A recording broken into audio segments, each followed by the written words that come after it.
Hi, I'm Rebecca Skeel, and welcome to the first ever Wisdom School Masterclass, Spiritual Growth Equals Business Growth. I am going to be very focused on staying on course in talking about all of this because I could talk about so much, and yet I want to be very succinct for you and stay on my script, which my notes are over here. So if you see me glance over here, that's because I'm just making sure that I cover the points that I want to cover. I've had an online business that has been working, which means it's been making money, for about 10 years. And I've been working with people, coaching, counseling, mentoring, teaching for about 30 years. I started out very modestly 30 years ago, putting my shingle out counseling. I just got my first master's degree, and I was really focused on helping, alleviating suffering, pain, moving people, showing them that they can move out of the limitations in their life, really wanting them to love themselves more. That was really what I was focused on 30 years ago. I'm still focused on the same thing. But the difference between then and now is that somewhere along the way, and actually I know when it happened, I decided that I could reach more people and I could make a bigger impact if I began to make money. Now, I'm going to talk very personally about my story, and I'm also going to share some case studies with you. And I'm also going to talk about challenges that I have encountered and that I know you will encounter if this is a path, a journey, the way that you want to approach your business. Because I've not only walked my own journey for the last 30 years, but I've also worked with many people in assisting them to do the same thing. So over these 30 years, I have created a six-figure business that is thriving, that is sustainable, and I am continuing to follow this calling, this purpose, this big why in my life. And that's why I've called the first class Your Big Why, and where we're going to start in this masterclass, Spiritual Growth Equals Personal Growth. So I want to share some very practical challenges, and I want to share some very practical solutions in the way that I know work. They worked for me, they worked for others, and perhaps they'll also be something that resonates for you and works for you. And I want to share more of my story as I go through this masterclass, but really this is really for you. It is to support you, to encourage you, to inspire you, perhaps, to really show you and expand you beyond where you are right now in your business, whether or not you have already been in your business for a while and are just chunking along and doing really good, but want to add a different dimension to what you're doing, called the spiritual aspect or the purpose or the bigger calling, or you're just starting out and you really want to make sure that what you do in the world aligns with the truth, the authenticity of who you are. So let's begin. Here's my first question to you. And oh, by the way, I hope you have a pencil and piece of paper, pad, to write some responses to these questions, because this is part of the participatory part of this, so that you can spend some time really looking at some of these questions for yourself. And I just want to say that I don't offer packaged approaches, because I really believe that once you really clear out of the way everything you're not, so that you can begin to listen and hear that divine guidance in what you want to do with that big vision it will begin to reveal to you. What I believe I do is I know the signposts along the way, and I can go, oh, you're here. Okay, great. Maybe you want to walk down this way a little more and take a look over here. Or maybe you'd like to check it out over here. In other words, because I've been in this realm, in this business for so long, I kind of know where to go next. And then I'm a guide. You know, I call myself a spiritual mentor because of that. I'm a guide. But what is revealed is really yours. And then if there's some further teaching or training you need in marketing or in, I don't know, how to talk about what you do, then I can always point you in different directions on that as well. But let's get back to, got a little off track there. Let's get back to the first question. So my first question to you is, what is your big why? Why do you do what you do? Why do you spend your energy, your time, your money, your heart doing what you do? So maybe you want to pause the video right now and spend a few minutes making a list or writing a few paragraphs about why you do what you do. And then when you're complete, just unpause the video and join me again. So the people that I work with usually fall into two general camps. Now, these are very general, okay, but I want to start with the general before I get specific. The first camp is that they started their business or their practice or opened their storefront or created this product or this widget to make money. That's what they got into it for. And I go, yay, good for you. Yes, fabulous. And then somewhere along the line, they want a deeper sense of fulfillment. Not that money is not great in itself, it is, but somewhere along the line, they want to have a deeper purpose. They really want to know, well, you know, is this business career thing that I've created a reflection of who I am? I want a deeper sense of fulfillment. And that's where the purpose comes in, the spiritual journey that then they usually take to find out what that is and to align that in a greater way. And that impacts their business growth. Or the other camp are people who want to serve, want to help, want to change the world. Now, of course, that's a cliche, but you know what I mean. They have a practice, they're a coach, a massage therapist, a healer, an artist, you know, someone who really wants to help people transform. I put myself in that camp. Remember, that's kind of where I started, right? And they have this heart blazing desire to follow this calling inside that's been calling to them all their life. And maybe they've done lots of different things, but it's really time to land on that. And to do that, they cannot not do it anymore, right? And yet they need to know how to make money with it, right? Yeah. Make it a business, make it a thriving business, making it a sustainable business. Okay. So those are the two.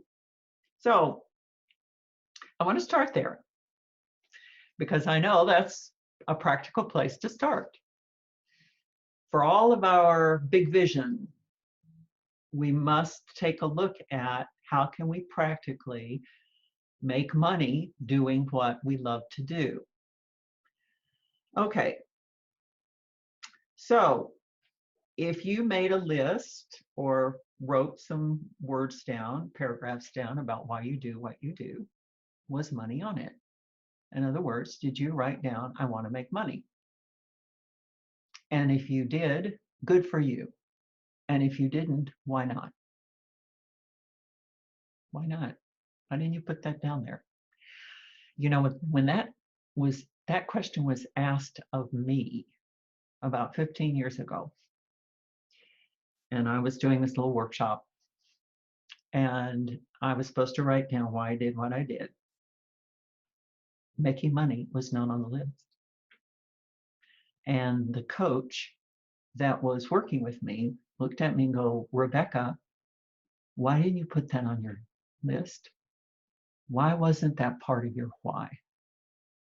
That was a big, big moment for me. It was a turning point. And it opened up all manner of deeper uh, learning and teaching for me about, yes, I knew my calling. I knew my heart blazing love and how I wanted to share it in a bigger way. But I had to also take a look at what is the deal around money for me. Okay. So, and if you are making money, are you making enough?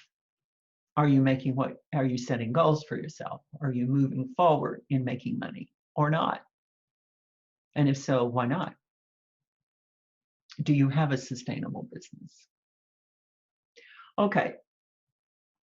So the challenge that I want to bring forward at this time in this big why is you are responsible for the stories you tell yourself. In other words, you must have a bigger ability to respond to your stories inside of you. And I think for practical purposes and for our class today, I want to focus on the stories we tell ourselves around money because it is a huge, huge area that is fraught with all kinds of stories that's just waiting to be unpacked so that the richness and the treasures that are there can really assist you in your spiritual journey and your spiritual growth for your business growth. All right. So, like I said at the beginning, I've been working in this area for a long time. And I know what I went through and what I continue to go through. And I know what others go through. And I know the stories that they tell themselves. So I'm going to list a few of them here. And maybe I list yours, maybe I don't. That's okay. You can pause the video anytime and write down yours. But here are some of them. Oh, I'm not really into this to make money. I just want to help people transform. You know, I feel really yucky when I ask people for money. So, or charge for what I do. It's like slimy. I do charge people, but I feel guilty, so I don't charge very much. I do this to serve. I don't really make money. I don't really believe you should make money in this field. And then the last one is, I don't really believe you can make money doing what I don't really believe I can make money doing what I love. Now, those are just a few of them.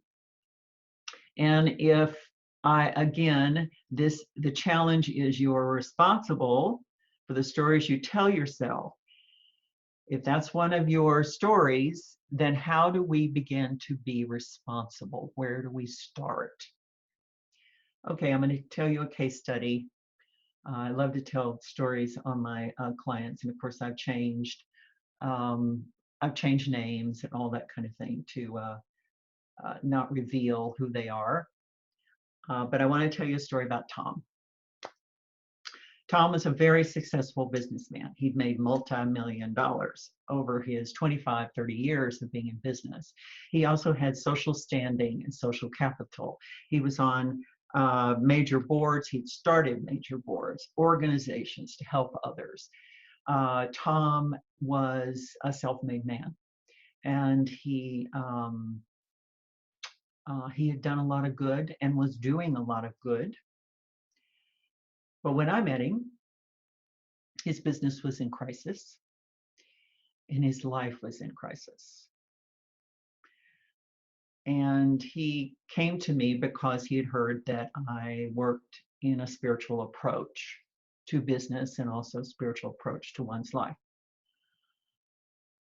So what story was he telling himself? Well, he started, when we started working together, he realized in a few sessions that the story he had told himself all of those years, making all that money, all those businesses, being on all those boards, starting all those organizations, was he was in it for others. He was doing this for others. He was doing it for his children, for his wife. He was doing it for his family, for his brothers and sisters. He was doing it for his clients. He was doing it for the people that he wanted to also serve and give back to. He had left himself out of the equation. And that's why things are in crisis. Now you might say, well, that doesn't make sense to me. What do you mean he left himself out? In other words, nowhere in there was he doing it for Tom. And when we ran into that, boy, all manner of stories started flying. Deep hurt, deep wounding, deep shame, uh, stories, unconsciousness, karma from the family. Boy, it just erupted all over the place. Because underneath all of that, even though he had made a lot of money, lost a lot of money, made a lot of money, lost a lot of money, because that was the pattern, was a deep sense of unworthiness and undeserving. And that had nothing to do with his businesses. It had a deeper root into family and what he was still telling himself and had no idea he was telling himself. And this is often the case, that the stories we tell ourselves on the surface have deeper and deeper and deeper levels. So we must begin to unpack and deconstruct and find the rootness of that so that we can begin to heal it, to clear it, and to have the skills necessary to do that. So that's one of the things that I do, and that's my passion, is to bring to people when we get into scary territory. And this is scary territory. This is territory we do not want to go into. This is places we do not want to look under rocks. This is stuff we don't want to remember or walk down those stairs into that dark place. When we know how to do that with tools, with enough light of our consciousness and self-loving, then we can transform these very scary places into treasures and richness. So the solution that I start with anytime we're deconstructing a deeper story is self-acceptance.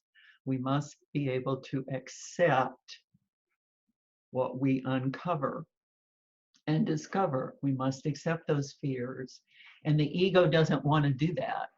And especially an ego of a self-made man who had a lot of social capital and seen in a certain light, saw himself in a certain light, wanted others to see himself in a certain light. And we began to deconstruct this, and there was a lot of resistance and a lot of denial and a lot of, well, no, this can't be the case. And this doesn't have anything to do with this kind of thing. And yet he was dedicated and he was really committed, and he knew the crisis he was in, so he kept going. And I want to say that courageously he did. He walked through all of it. He transformed his life. He transformed his business. He stopped giving things away and losing to partners that had ripped him off. He stopped working with certain people because they were not really respecting him. He didn't, they were not seeing him as worthy and valuable. That's how he didn't see himself. So there was a lot of things that transformed, and he moved out of crisis and he moved into thriving again, being fulfilled with who he was, and how he could realize that if he fulfilled himself first, then he could give back from his overflow. And that is an incredible, wonderful place of abundance, true abundance. of who we are. Okay, so that's my case study to illustrate that we are responsible for the stories we tell ourselves, and then it has everything to do with our business growth, our spiritual growth, our spiritual journey, and how we take it will affect us on all levels. So this is what I'd love for you to do now, is to write down a few of the stories you tell yourself. And here are some other questions. You could obviously start with money and the story you tell yourself about money. But if that doesn't really resonate with you, here's some more. To scroll down here to my questions, make sure I said everything I wanted to say. What story do you tell yourself when you lose a sale or a client does not register for your class, for your workshop, for your retreat, for your offer? So that's one area you could look into. Here's another one. If your cash flow is low for a month or for a quarter of the year, or maybe for the whole year, what do you tell yourself? What story do you tell yourself? And here's a third one. If you find yourself repeating the same behaviors over and over every time you, I don't know, launch something, or a client comes in the door, or and you know it's self-defeating, you know you're hiding, you know you're pulling back, you know you're playing small, what story do you tell yourself? Okay. Certainly not a complete list of questions, but just some places to start in exploring the stories you tell yourself, to move out of denial, to move out of avoidance, to move more into acceptance. And then what I'd love for you to do is I'd love for you to accept, which means you stop judging. Accept. Oh, my story is that I'm not worthy. I accept that I tell myself that story. Not that it's true, but you tell yourself that. Okay? There's a difference. You get it? Here's another one. Oh, my story is that, no one will ever understand what I offer. I can't really articulate it. I accept that I believe that I can't say what I do in a way that people get it. I accept that. I stop judging it. Okay. All right. I accept that. And that's the first step in aligning with what is. And then we can go from there. Okay. And that brings me to the next challenge that I'm going to talk about in class number 2, and that is giving up too soon. Giving up too soon. So watch your inbox for the next class that will be coming out soon. And if you have any comments or questions, I believe underneath this video you can enter them there for me, or you can always send me an email at rebecca@rebeccaeskeel.com. So until next time that we get together, thank you for being here. I have loved being with you. Bye for now.